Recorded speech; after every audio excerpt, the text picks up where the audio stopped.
किराएदार बेटा। उठ। बच्चों, तैयार हो जाओ एक नए रोमांचक सफर के लिए। ये है छोटी दुनिया कार्टून्स, जहाँ हर कहानी में छुपी है दोस्ती, मस्ती और एक प्यारी सी सीख। किराएदार बेटा। उठ जा नालायक, सुबह के 8 बजने को है। तुझे एग्जाम नहीं देना क्या? थोड़ी देर और सोने दीजिए ना पापा। तू उठता या फिर मैं तेरे ऊपर पानी फेंकूं? रोज गधों की तरह सोता रहता है, पेपर की कोई टेंशन ही नहीं है। और एक हमारा समय था जब हम पेपर में फेल होने के डर से रात भर पढ़ा करते थे, सो ही नहीं पाते थे। तो क्या आप उसका बदला मुझसे लेंगे? मैं 15 मिनट बाद उठ जाऊंगा, आप प्लीज जाइए, मुझे डिस्टर्ब मत कीजिए। इतना कहकर रौनक रजाई ढककर फिर से सो जाता है। तू ऐसा नहीं मानेगा, रुक मैं अभी पानी लेकर आता हूँ। बस फिर क्या था, इतना कहकर वो भागते हुए बाथरूम में जाते हैं और पानी की एक बड़ी सी बाल्टी लाकर रौनक के ऊपर फेंक देते हैं। पानी पड़ते ही रौनक झट से उठ जाता है। ये आपने क्या किया पापा? अब तो उठेगा नहीं तो यही करना पड़ेगा ना। वैसे थैंक्स डैड, आपके कारण ना अब मुझे नहाने की भी जरूरत नहीं पड़ेगी। चलिए अब आप माँ से बोलकर मेरे कपड़े निकलवा दीजिए, तब तक मैं ब्रश कर लेता हूँ। वैसे कल ना आप एक काम और करना, नहलाने के साथ साथ मुझे ब्रश भी करवा देना। ये ब्रश करने में ना मुझे बहुत आलस आता है। रौनक की बातों से अरविंद का मुंह खुला का खुला रह जाता है। वो अपनी पत्नी कमला के पास जाता है और रौनक की हरकतों के बारे में बताता है, जिसे सुन उसकी पत्नी हंसने लगती है। तुम अपने बेटे को समझाने के बजाय हंस रही हो। रौनक बच्चा है, धीरे धीरे सुधर जाएगा, आप क्यों उसके पीछे पड़े रहते हो? अभी नहीं सुधरेगा तो कब सुधरेगा? 10वीं क्लास में है रौनक, वो अब कोई बच्चा नहीं रहा। अरविंद की इतना बोलते ही वहां रौनक भी आ जाता है। क्या डैड, मैंने आपको एक काम दिया था, वो भी नहीं हुआ आपसे। अरे क्या हुआ बेटा? माँ, मैंने डैड से बोला था कि वो आपको बोलकर मेरे स्कूल की यूनिफॉर्म निकाल दे, लेकिन मेरे पीछे पड़ने के अलावा इनसे एक काम ढंग से नहीं होता। देख रही हो कमला, देख रही हो अपने लाडले को? अरे आप चुप रहिए जी। चलो बेटा, मैं तुम्हें कपड़े निकाल कर दे देती हूँ। बस ऐसे ही साल पर साल बीतते जाते हैं, लेकिन रौनक के रवैये में कोई बदलाव नहीं आता। वो पहले से भी ज्यादा आलसी और पूरी तरह अपने माता पिता पर निर्भर हो जाता है। 2 साल बाद पता नहीं कहाँ गायब रहता है पूरे दिन, अब तक तो आ जाना चाहिए था। अरे आप इतनी फिक्र क्यों कर रहे हैं उसकी? दोस्तों के साथ खेल रहा होगा, आ जाएगा अभी। ये कोई टाइम है खेलने का? 10 बजने वाले हैं, इतनी रात में कौन खेलता है? कमला कुछ कहती उससे पहले ही रौनक वहां आ जाता है। मम्मी जल्दी से खाना लगा दो, बहुत भूख लग रही है। तुम्हें तब तक खाना नहीं मिलेगा जब तक तुम बता नहीं देते कि इतनी रात गए कहां से आ रहे हो। ओ प्लीज डैड, अब आप एसी पे प्रद्युमन बनकर मेरे सर पर बंदूक लेकर मत बैठ जाना। अपनी फालतू की बकवास बंद कर और बता कहां से आ रहा है। माँ अब समझाइए ना डैड को। बता देना बेटा, इनको भी तसल्ली हो जाएगी। आप बोल रही हैं तो बता देता हूँ, मैं दोस्तों के साथ मूवी देखने गया था, इसलिए देर हो गई। तो इन सब चीजों में मेरे पैसे उड़ाता है? कभी 1 रुपया कमाने के बारे में सोचा है तूने? जब देखो हवा की तरह पैसे उड़ाता रहता है। माँ अब आप इन्हें चुप करा दीजिए, वरना ना मुझे गुस्सा आ जाएगा। अच्छा क्या कर लेगा? बता ना क्या कर लेगा तू? वैसे बात तो ठीक ही है, मैं कर ही क्या सकता हूँ, पैसे तो फिर भी मैं आपसे ही मांगूंगा ना। चलिए अब ये सब बात छोड़िए और मम्मी मेरे लिए खाना लगा दीजिए।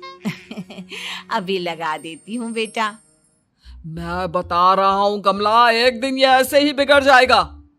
ओफो, आप क्यों इतना पीछे पड़े रहते हो मेरे बच्चे के? बाद की बात में देखेंगे, अभी आप शांति से उसे खाना खाने देंगे। अगले दिन डैडी मुझे 10,000 रुपए चाहिए। हाँ? अब इतने पैसे क्यों चाहिए तुझे? डैड आप बिना सवाल किए कभी पैसे नहीं दे सकते क्या? जब तक तू बताएगा नहीं तुझे पैसे भी नहीं मिलेंगे। अरे, अब आप अपने बेटे को पैसे भी नहीं दे सकते? नालायक, तेरी उम्र के लोग नौकरी करते हैं और एक तू है जो नौकरी करने का नाम ही नहीं लेता कभी। आप लोगों के होते हुए भला मैं नौकरी क्यों करूं? अरे हम कब तक पैसे देंगे तुझे? तुझे भी तो अपने पैरों पर खड़ा होना होगा ना। कौन सा उधार के पैरों पर खड़ा हूं? अपने ही तो पैरों पर खड़ा हूं मैं। इसी तरह रौनक दिन प्रतिदिन लापरवाह होता जाता है। उसकी लापरवाही को देखते हुए अरविंद और कमला अपने बेटे की शादी कराने का फैसला लेते हैं और 1 महीने के अंदर अंदर ही रौनक की शादी मेघा नाम की लड़की से करा देते हैं। शादी के कुछ दिन बाद, रौनक, मुझे एक अच्छी सी साड़ी चाहिए, आप ला दोगी ना? हाँ, क्यों नहीं। कितने तक की आती है साड़ी?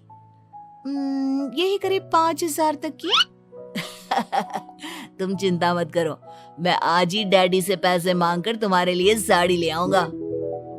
आप कब तक ऐसे ही अपने पापा से पैसे मांगते रहेंगी?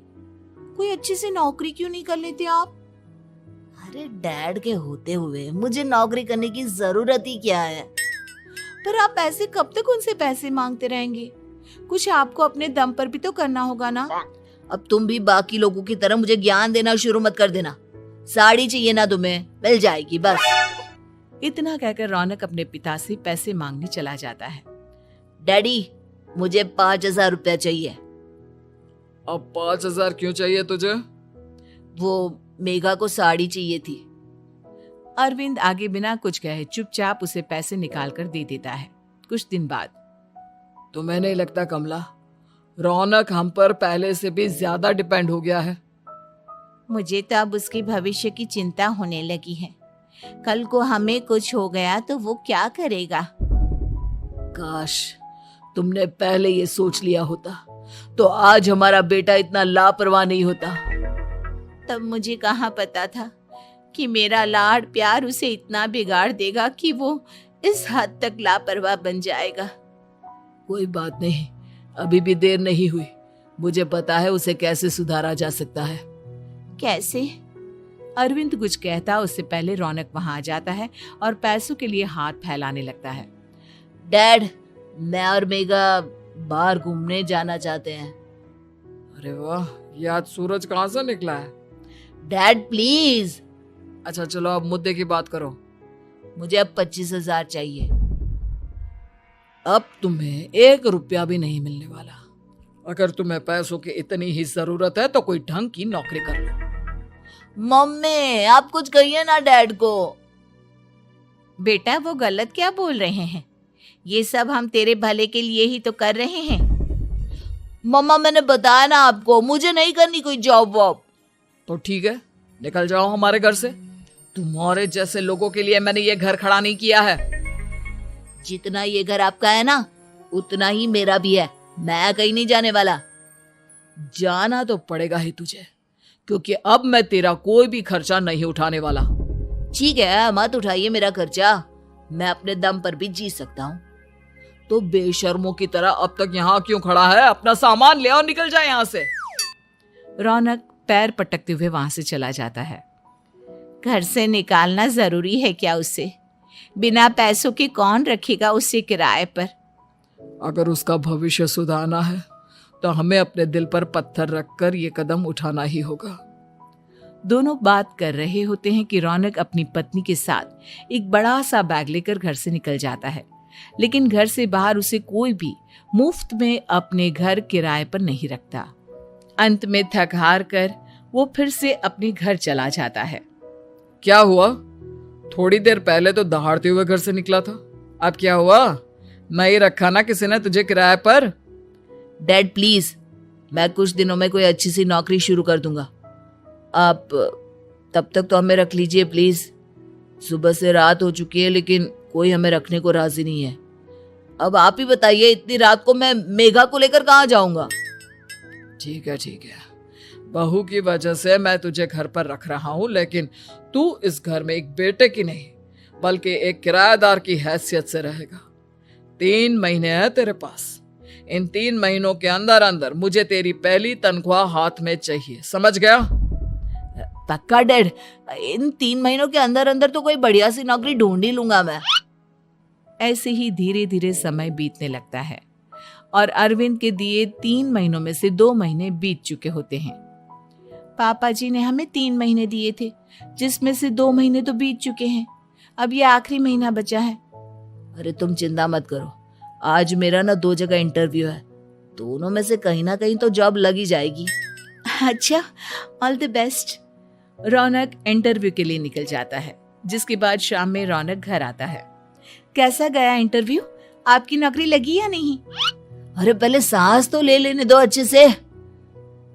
बताइए ना, मुझसे तो जरा भी इंतजार नहीं हो रहा है।